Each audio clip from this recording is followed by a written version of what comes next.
All right, here we are. Now it's sunny in Wanaka. I know. Now this is Kate Bevilaqua. Is that right?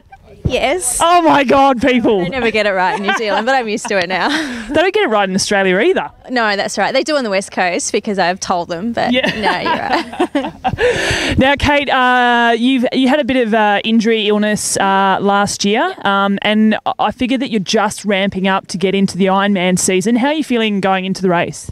Yeah, I had to take the second half of the year off with glandular fever, unfortunately. So just shut everything down. So I've pretty much started from scratch. I had the biggest break that I've ever had in my short pro career. And you're right, I am just ramping things up. I've been back training a couple of months. So I know I'm not going to be at my peak, and that's not the plan. It's still January, and I'm going to be heading overseas, to the US and things like that. So, I don't particularly want to be peaking right now, but I think it's a great opportunity to see where things are at and just get back out there and get back, back into racing. So I'm excited. Awesome, and you had a nice little hit out at the Albany Half the other week. We actually call it Albany. Oh, damn it! I was being such a smart ass. We go over to the East Coast and we go, yeah, let's go to Albany, and it's Albany, so... All right, here's a test for you. How do you say there's a place at the north of Tasmania? It starts with L. It's probably the second biggest city in Tassie. How do you say that? Launceston? No, it's Launceston, not Launceston. One apiece. Anyway, back to serious matter. What were we talking about? Albany. Albany. Yeah, Albany Half. Okay. What did I even ask you? I had a good hit out there. Yeah, I did. I did. I'd raced in Canberra a few weeks before, and that was okay. And I actually ended up having to walk a bit in the half marathon. I was like, okay, this is not a good sign. So Albany was good because it was just okay. We're just going to go hard from the start and go for it and see how it went. And I felt a lot better. I felt stronger. I'd had a couple more weeks of training under my belt before that race, and it was a tough course.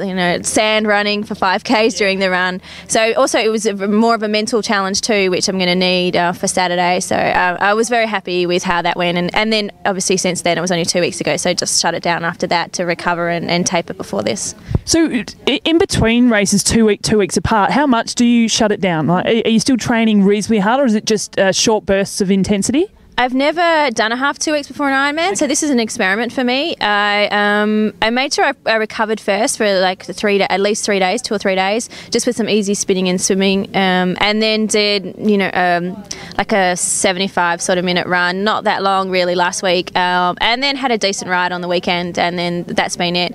It took a couple of days to get here, unfortunately, and so then it's just been ticking things over since I've been here. So there hasn't been all that much, but the recovery was the first priority after the race. Fantastic. Now, the most important question I wanted to ask you was, with Ironman especially, or any kind of triathlon, your support crew is really, really important.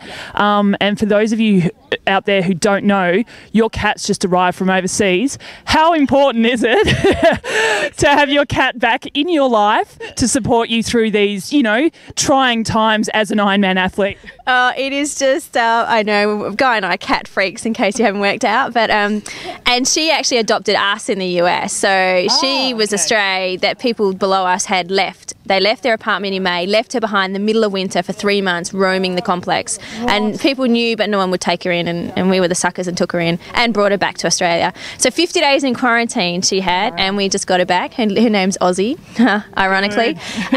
So I'm excited. She's home. A little bit scared she's at home with Guy.